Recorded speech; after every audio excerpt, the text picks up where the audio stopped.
Hello everyone, and welcome to a Create Aeronautics video. I've been kind of addicted to this mod since it came out. Been playing on an SMP with some of my friends, and I've of course had some interesting ideas. First of them having to do with this rope connector they've added. So one of the things I thought to do with it is, why not make some kind of ropeway? Now, you can't really make a ropeway in a traditional sense, in a realistic sense in here, because of how blocks interact with the ropes. Normally you'd have some sort of wheel rolling along a rope, but here if you try to make blocks interact with a rope, it gets kind of glitchy. You can see the rope is glitching through it and the blocks are really janky, and it's just not great all around. I don't think a wheel even has a hitbox to interact with a rope properly. So the next thing I thought was to use the new rope winch to make sort of a cable ferry or rope ferry type of system, where we have one of the winches winding up the rope while the other is unwinding at the same time, and that way a platform can move along the rope. This was kind of the first idea of how it looked in my head. Then I thought that to actually make it a more of an automated system, it would need to be in reverse. The winches on the sides controlled by some kind of engine. And here I have laid out a few examples, a few concepts of how it can be. You can see I have two straight ones, two diagonal ones. So let's go over these all in order. I'll show you how they work first, and then explain how they actually work. So this first one using a docking connector. I have all of them connected to a linked controller, and these platforms will move along the autosave.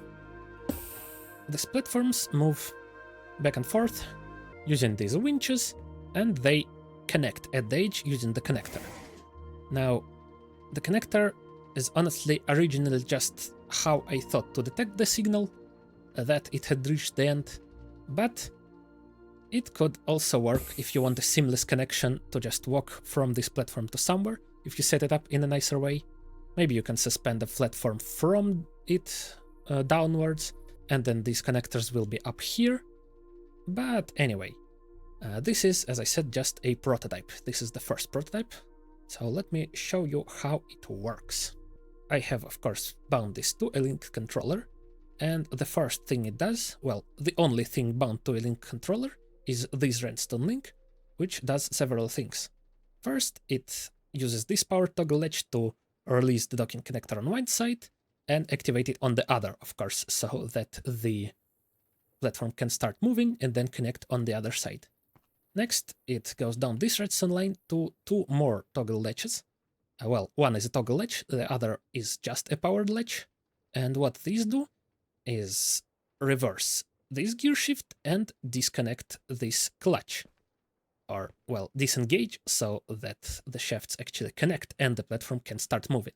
So this exact system is mirrored on both sides, and the only thing that is different is down here. So what's happening after the platform reaches the end is this connector gives out a redstone signal. Now what I've done here is put a lever going into a comparator on max strength, so that the signal goes out of the comparator only once the connectors are fully connected, because the way they work is the strength coming out of the comparator is how close they are to being fully connected. So once they are fully connected, this comparator will release this signal, and the only thing this signal does is shut the clutch back off, or I guess turn it on, but shut the rotation off so that the platform stops moving. And as I said, this is mirrored on both sides, and of course I need both of these to start simultaneously. So here I have two redstone links which just work as a way to synchronize the mechanisms on both sides.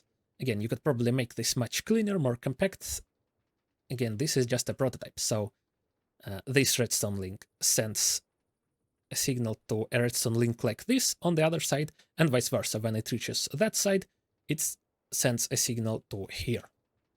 Now, I have this set up here with creative motors for demonstration purposes, but if you wish to build this in your survival world, you will need to make sure that whatever generators you have providing the rotational power are spinning at the same speed, or are gear ratioed up or down to the same speed, so that, of course, the ropes are winding and unwinding at the same speed. And you will need to take the note of directions, so here they actually need to be spinning in the opposite directions in order to wind and unwind at the same time.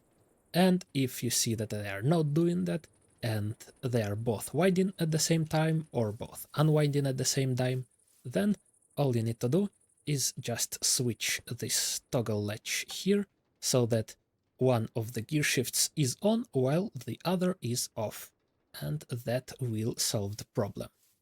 And this hand crank is here just for manual tightening, because when you first assemble a contraption like this, when you connect the ropes, they're a little bit slack, and I want them to be tighter. So again, you can experiment with this however you like. You can make the ropes even looser, so it goes in kind of a arced trajectory, but I want it to be as straight as possible, so I've tightened the ropes, and now it moves almost in a straight line. Now, this second idea is kind of the same, but instead of connectors, it's using the modulating linked receiver, which simplifies the system quite a bit. It's also less jittery. It's still a little bit jittery because of just inherently how these ropes work, but it stops very smoothly and without any connections and jitters. So if you want your platform to stay as a moving contraption when it stops, this is the solution for you. So since we don't need to toggle the connector now, I moved the redstone link connected to the controller up here so that it only activates these two, and there is no need for a comparator anymore. So what I've done with the link is just have it set to both minimum and maximum range to 4, and as soon as this link on the platform gets in range, this sends out a signal at max strength and powers everything. But I have added a pulse repeater here instead, because of how this works. Since this is constantly on, when the platform starts moving away, it will still be on. So if this signal is connected to the powered latch here, it will immediately turn the clutch back on and stop the platform. So to prevent that, I have a pulse repeater here at minimum delay, because the only purpose of this is just to turn the continuous signal into a single pulse. And as you can see, if I activate it, it works. And yeah, I didn't mention it, but you can activate this, switch the direction mid-movement at any point, and it will still work. As you can see, the connectors switch back and forth as I click it. And yeah, it's kind of a foolproof system once you manage to set it up, if you don't touch anything other than the controller. And of course, you don't have to use the controller. You can have maybe buttons on either side set up to start the platform moving. But there's one thing to note. Of course, this cannot be longer than the maximum length of the rope, which by default is 40 blocks or 2.5 chunks. You can, of course, increase this distance in the simulated config, but it still needs to be within your render distance, within your chunk loading distance, because otherwise the platform will not move when you try to do it if the other side isn't loaded. Now the third idea is basically exactly the same thing, but I've just turned it 45 degrees to show you that this will work as well. Again, the ropes are tight, and you've just moved the second winch to make it work better, but otherwise exactly the same setup, and it still works. And up here we have a third version, which is actually angled at an upwards angle instead of a sideways. And for this, I've suspended the platform off of it with ropes as well. And as you can see, again, it just works. And I find this really cool, you know, all kinds of possibilities of things you can do.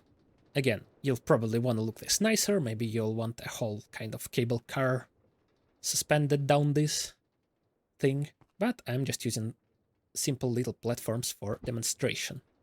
Now, this setup is slightly different from the others because of the distances between the redstone links, so the one on the bottom I have set to 7, and the one on the top is set to 5. And that seems to be just about perfect. Of course, if you're setting up this in your own survival world, you'll need to check how it works. For you, probably best to test in a creative world first, so you already know all the tolerances, exactly how many blocks you have to make this. Another thing with this is, for a diagonal one like this, you will have to tighten the ropes, because of course when you assemble the contraption it will be horizontal, and you will need to pull the ropes up to make it at this diagonal angle. And this final idea is coming back to the sort of cable ferry idea. You can actually make this all work on a single hand crank, but you will have to step it down. But as you can see, it works. I can make the whole platform move just by myself, you know, using my own strength. I'm turning the crank and it moves, and I turn the crank the other way, it moves the other way, but of course very slowly. Now, this gave me another idea that you can build an actual cable ferry with this over an actual river with a floating platform, and this could work. You could only need 2 rope winches then maybe, and it could work twice as fast. Or if you're really building a full-on ferry sort of ship, you could even give it an engine to move it at higher speeds. But yeah, let me just hop into a regular world and I'll try to demonstrate. So here's something I just quickly threw together in the first river I found. Yeah, you can have a platform that just moves back and forth with a single hand crank, because the water itself keeps it upright. So just 1 pair of ropes is perfectly enough. And yeah, you could use this as a cool little immersive, I guess, atmospheric thing in your survival world if you want. But again, do make sure that you stop before hitting the edge, because one rope will continue tightening and the other will continue becoming more loose, and this is what you'll end up with. And when you try to spin back, it will not be as good. As you can see, the platform is not looking too good and my ropes are sinking. So yeah, automated systems are better because you can't accidentally cause something like this. But yeah, anyway, that was just my quick little concept for a rope ferry or a ropeway in Crate Simulated. And if you want to see more videos like this, subscribe. I'll hopefully do more in the future, because I love this mod. And I'll see you all next time. Bye bye.